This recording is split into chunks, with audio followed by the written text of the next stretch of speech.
सुदामा जी हमारे निकल पड़े। नगरी तो दूर है लेकिन पहुंचना भी जरूर है। सुदामा जी निकले। भूख लगती है, प्यास लगती है, जिंदगी अब उदास लगती है।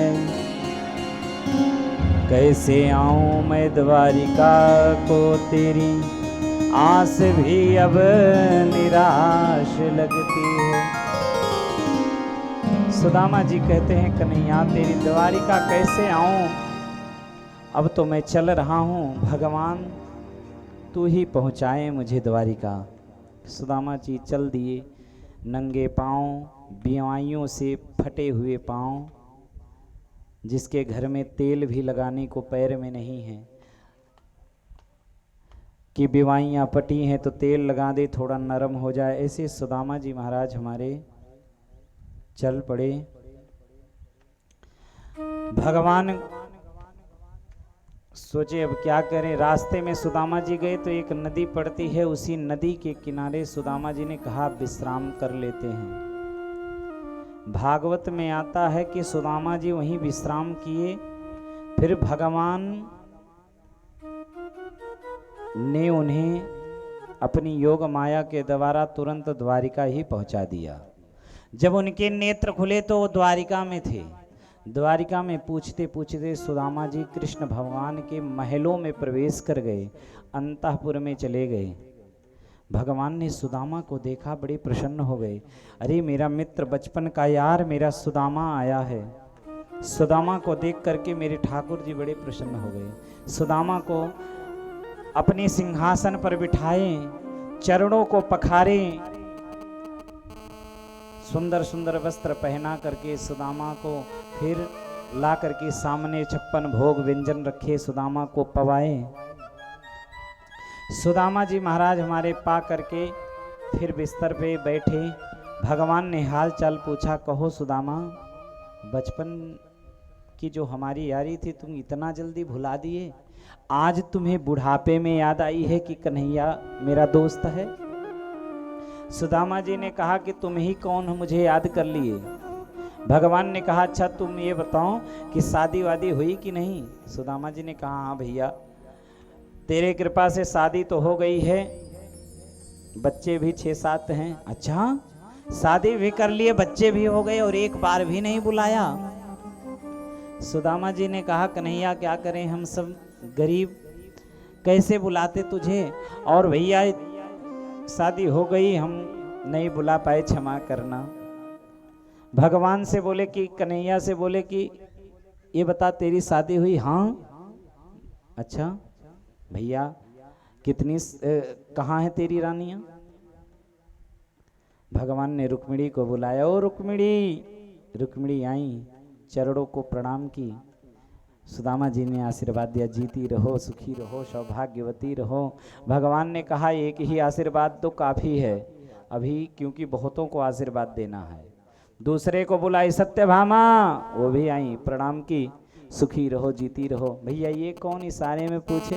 बोले अभी मेरी पत्नी। अच्छा कन्हैया, हमने एक शादी की और नहीं बुलाई तो इतना उलाहना दे डाला, और तूने 2-2 शादियां? बोले 2 नहीं, अभी तो शांत रहो।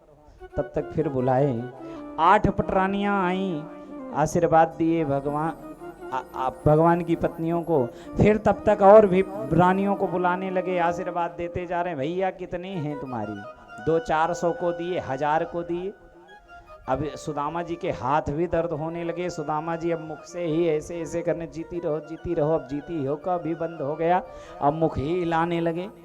भैया कितने हैं तेरे, बता दे भैया, एक साथ सबको बुलवा ले, एक साथ हम आशीर्वाद दे दें, सबको मिल जाए आशीर्वाद। भगवान ने कहा ऐसी 16,108 हैं। अच्छा, हम एक शादी किए नहीं बुलाए तो तू इतनी शिकायत किया, तेरे तो 16,108 विवाह हो गए और तूने एक भी नहीं याद आया तुझे? बोले क्या करते हैं, ऐसा ऐसा समय पे विवाह हुआ, हम खुद नहीं जान पाए। सारा विवाह टेंडम में करना पड़ा, रुक्मिणी को भगा के लाना पड़ा, फिर भालू को लेकर आना पड़ा, भालू की पुत्री को। फिर इधर सत्यभामा आके वैसे गले अटक गई, मित्रविंदा मिल गई, फिर कालिंदी चले गए टहलने तो कालिंदी मिल गई। फिर 7 बैलों को क्या नाथ दिया कि नग्न जिति मिल गई।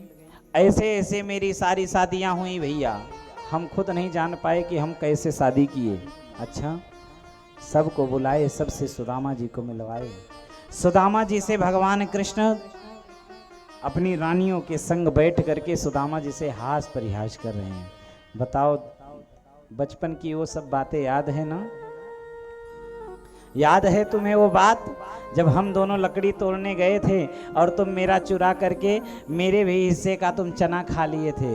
सुदामा जी तुरंत बोले, हाँ भैया वो सब बचपन की बातें छोड़ो ना, वो सब दूसरी बातें हैं। अच्छा, जब चोरी की बात आई तो बचपन की बहुत बदलने लगे, बड़ा हास परिहास करने लगे। सुदामा जी हमारे वो जो बचपन में चना खा गए थे, सुदामा जी तो चाहे भगवान को अपना प्राण भी देने को तैयार हैं, फिर भी वो चना क्यों खा गए? क्योंकि वो चना श्रापित चना था। अगर सुदामा ना खाते, भगवान खा जाते तो भगवान को भी दरिद्र गरीब होना पड़ता, क्योंकि वो श्रापित चना था। जिस गरीब बुढ़िया माँ ने उस चने को अपनी कुटिया में रखा था, एक चोर चुरा करके चने को लेकर भागा, सांदीपनी मुनि के आश्रम में ला करके वो चना छोड़ करके भाग गया डर के नाते। वही चना तो उस बुढ़िया ने श्राप दिया, जो इस चना को खाए वो गरीब हो जाए, दरिद्र हो जाए, भिखारी हो जाए। वही चना उठा करके गुरु माता ने सुदामा जी को दे दिया कि देखो इसको तुम अपने पास रखना, जब भूख लगे तो दोनों मिलके खा लेना। इतना प्रेम करती थी सुदामा से और कृष्ण से गुरु माता। तो सुदामा को ये बात पता थी कि इस चना को खाएगा जो गरीब हो जाएगा, भिखारी हो जाएगा, उसके घर में खाने को नहीं रहेगा। तो सुदामा ने कहा मेरा कन्हैया खा लेगा तो ये गड़बड़ हो जाएगी। सुदामा जी ने कहा मैं ही इसे स्वीकार करता हूँ। वो चना था सुदामा। सुदामा जी के साथ खूब भगवान ने हास परिहास किया। फिर सुदामा से बोले कि सुदामा ये बताओ कि जब वहाँ से चले तो भाभी ने कुछ दिया नहीं क्या?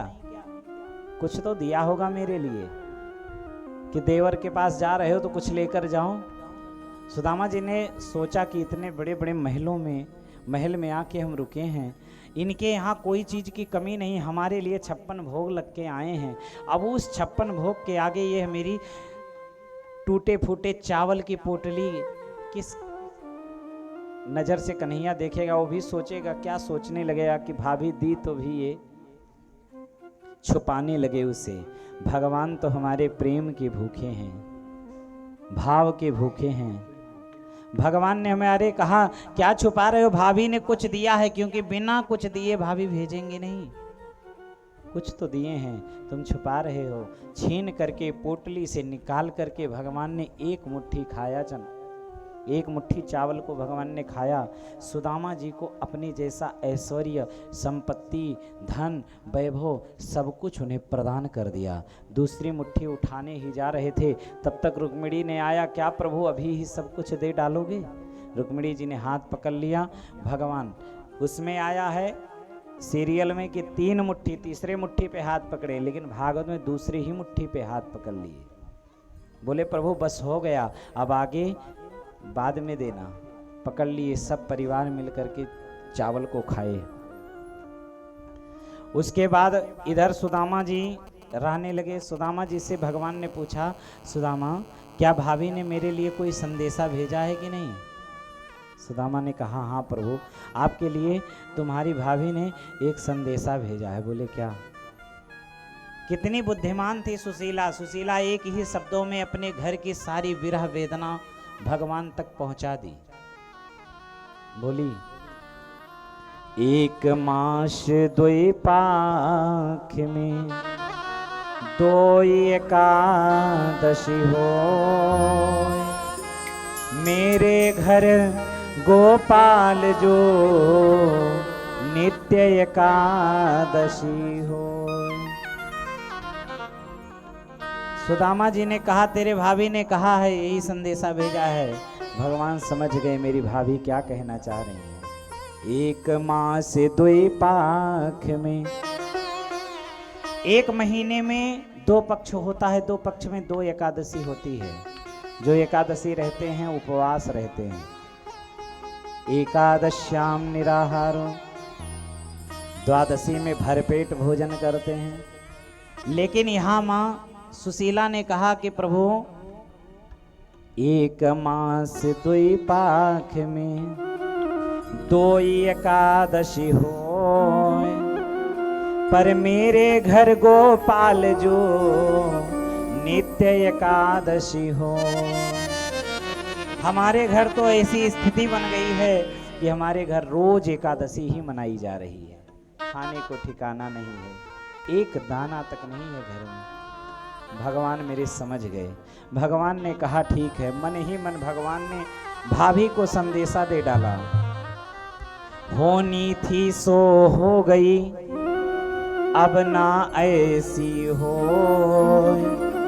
भाभी तेरे भवन में नित्य द्वादशी होए। अब एकादशी होगी ही नहीं तेरे भवन में, जितना होना था हो गया। यही तो इंतजार कर रहा था कि सुदामा मेरे घर आवे। आज सुदामा आ गए। अब तेरे घर पे रोज द्वादशी मनाई जाएगी, रोज 56 भोग खाना। अब तेरे घर कोई कमी नहीं होगी। सुदामा जी को जो वस्त्र भगवान नए नए पहनाए थे, उन वस्त्रों को उतार दिए, उतरवा दिए। और उसके बाद जो पुराने वस्त्र पहन के सुदामा जी आए थे, उसी वस्त्रों को पहन करके सुदामा जी को विदा करने लगी। सुदामा जी बोले ठीक है कन्हैया हम चलते हैं। बोले हाँ ठीक है चलो। सुदामा जी के मन में आया कि देखो कितना निष्ठुर है कन्हैया, जाते समय वस्त्र तक उतरवा लिया। ये भी नहीं कह रहा है कि चलो बच्चों के लिए कुछ लेते जाओ। कितना निष्ठुर है। फिर सोचे कि हो सकता है भूल गया हो। फिर सुदामा जी ने कहा हाँ कन्हैया चलें फिर। बोले हाँ हाँ चलो। भगवान मेरे सुदामा को एक दिन का भी नहीं दिए। जाते समय सुदामा के जो वस्त्र थे वही वस्त्र पहना करके उन्हें विदा कर दिए। लेकिन भगवान ने सुदामा के बिना देखे भगवान ने सब कुछ दे डाला। सुदामा मन में विचार करते जा रहे हैं कि मेरी पत्नी जब पूछेगी मैं क्या जवाब दूंगा, क्या बताऊंगा उसे, क्या कहूंगा कि मेरे यार ने, मेरे मित्र ने कुछ नहीं दिया। सुदामा जी सोचे जा रहे हैं मन में, क्या कहूंगा अपनी पत्नी से, क्या कहूंगा बच्चों से। फिर भगवान ने तो सब कुछ दे डाला। सुदामा के कुटिया को भगवान ने महलों में परिवर्तित कर दिया। पूरे गांव को भगवान ने अपने द्वारिका के सदृश स्थापित कर दिया। सुदामा जी चले। भगवान ने सुदामा को एक तिनका नहीं दिया। जाते समय ना भगवान ने वस्त्र तक क्यों उतरवा लिए, क्योंकि यही दोस्ती होती है। दोस्ती में कभी दोस्त का मजाक नहीं उड़वाना चाहिए। अगर भगवान जाते समय सुदामा को दे देते वस्त्र, तो आज जो द्वारिका से गुजरते तो द्वारिकावासी कहते देखो जाते समय फटीचर बन के गया था और लौट के जा रहा है तो वस्त्र भाग गया। सुदामा जी को भगवान ने एक तिनका नहीं दिया। सुदामा जी हमारे चले। जो कुटिया थी वो महलों में परिवर्तित हो गई। सुदामा अपनी कुटिया को संभाल नहीं सके, देख नहीं पाए। बोले यहाँ तो मेरी मड़ैया थी, मेरी कुटिया थी, कहाँ चली गई। भगवान हमारे जब देते हैं तो छप्पर फाड़ के देते हैं। सुदामा जी ने कहा प्रभु आपने ये क्या कर दिया, मुझे इसकी आवश्यकता ही नहीं थी। आज सुदामा को लोग भिखारी बना दिए हैं, लेकिन सुदामा जी हमारे भिखारी नहीं थे। भगवान के कृपा का सुदामा जी अनुग्रह कर रहे हैं। प्रभु कृपा की न होती जो आदत तुम्हारी, कृपा की न होती जो आदत तुम्हारी, तो सुनी ही रहती, तो सुनी ही रहती अदालत तुम्हारी। कृपा की न होती जो आदत तुम्हारी, कृपा की न होती तो सुनी ही रहती, तो सुनी ही रहती अदालत तुम्हारी। कृपा की न होती जो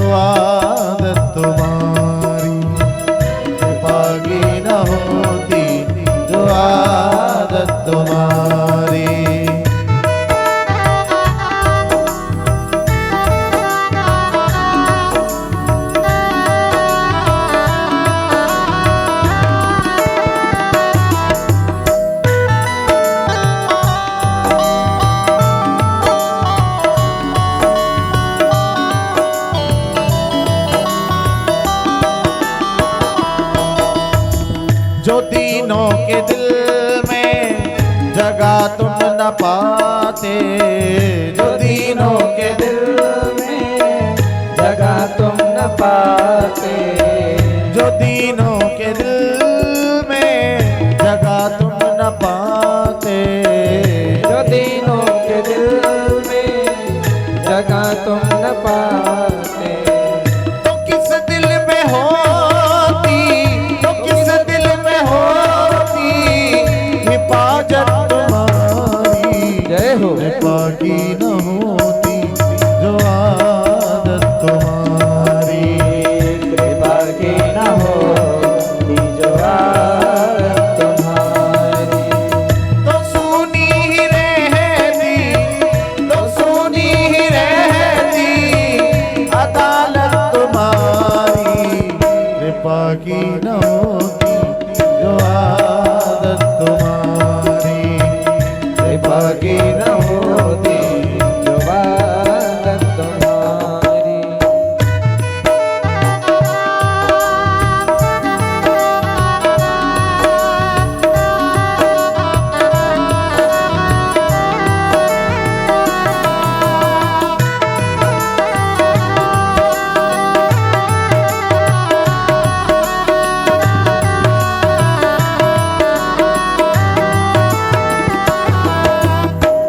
गरीबों की दुनिया आबाद तुमसे, गरीबों की दुनिया आबाद तुमसे, गरीबों की दुनिया आबाद तुमसे, गरीबों की दुनिया आबाद तुमसे।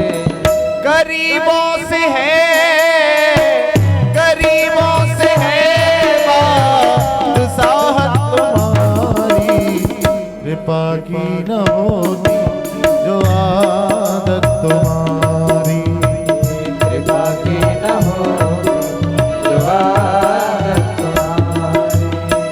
तो सुनी ही रहती, तो सुनी ही रहती ये अदालत तुम्हारी, जय हो। कृपा की न होती जो आदत तुम्हारी, कृपा की न होती जो आदत तुम्हारी।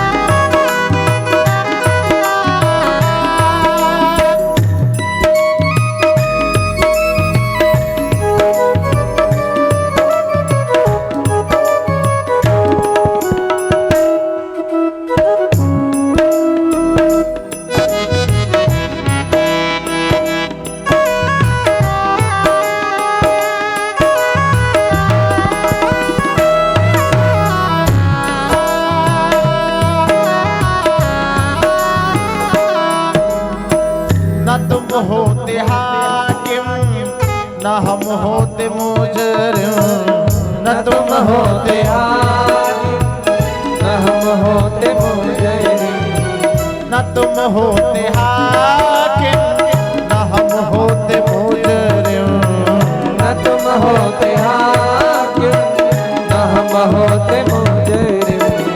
न घर घर में होती, न घर घर में होती इबादत तुम्हारी, कृपा की न होती जो आदत तुम्हारी, कृपा की न होती जो आदत तुम्हारी।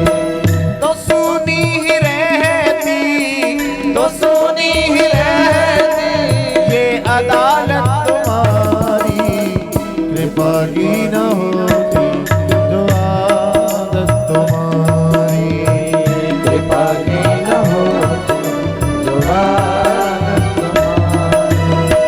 तुम्हारी उल्फत के द्रग बिंदु हैं ये, तुम्हारी उल्फत के दृग बिंदु हैं, तुम्हारी ही उल्फत के द्रग बिंदु हैं ये, तुम्हारी उल्फत के मृग बिंदु है।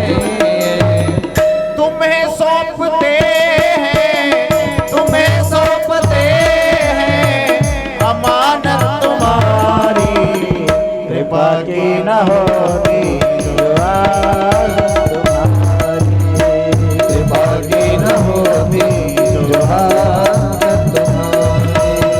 तो सुनी रहती, तो सुनी रहती अदालत तुम्हारी, कृपा की न होती जो आदत तुम्हारी, कृपा की न होती जो आदत तुम्हारी, कृपा की न होती जो आदत तुम्हारी, जो आदत तुम्हारी, जो आदत तुम्हारी। बोलिए द्वारिकाधीश भगवान की जय हो। हम भी सुदामा जैसे ही ब्राह्मण के परिवार से आए, इसीलिए हम कह नहीं पाते इनकी कथा। इनकी कथा में हम भावुक हो जाते हैं, क्योंकि हम भी एक गरीब परिवार से पैदा हुए, हम भी उन्हीं के परिवार से आए, इसीलिए इनकी कथा हम नहीं कह पाते।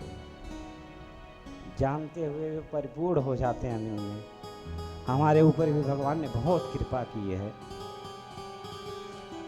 सुदामा जी प्रसन्न भगवान से बोले, प्रभु हमें कुछ नहीं चाहिए, बस आप मुझे मिल जाइए, आपकी ही आवश्यकता मुझे, और कुछ नहीं चाहिए। हम इससे आगे सुदामा की कथा नहीं कर। बोलिए सुदामा जी महाराज की जय हो।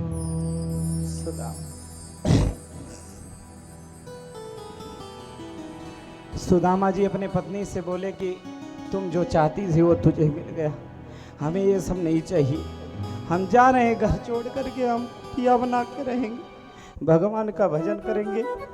पत्नी चरणों में गिर पड़ी, प्रभु हम आपके बिना कैसे इन महलों में रहेंगे। भगवान ने जन्म प्रकट होकर के भगवान ने कहा, सुदामा तुम जाओ इस महल में रहो, तुम रहोगे महल में, फिर भी तुम्हें कुटिया का ही याद आएगा, और कभी भी तुम्हारे मन में अहंकार नहीं होगा। तब सुदामा जी उस कुटिया में, उस महल में रहने को तैयार हुए, और सुदामा जी प्रतिदिन भगवान की भक्ति में लीन रहे। ऐसे सुदामा जी की पावन कथा भागवत में है। कृष्ण गोविंद गोविंद गोपाल नंद लाल, राधे गोविंद गोविंद हे गोपाल नंद लाल। कृष्ण गोविंद गोविंद हे गोपाल नंद लाल, राधे गोविंद गोविंद हे गोपाल नंद लाल। हे गोपाल नंद लाल, गोपाल नंद लाल, गोपाल नंद लाल, हे गोपाल नंद लाल, गोपाल नंद लाल। सभी लोग हे गाइए। गोपाल नंद लाल, हे गोपाल नंद लाल, हे गोपाल नंद लाल। हे गोपाल नंद लाल, गोपाल नंद लाल, गोपाल नंद लाल, हे गोपाल नंद लाल। गोपाल नंद लाल, गाइए सभी हे लोग।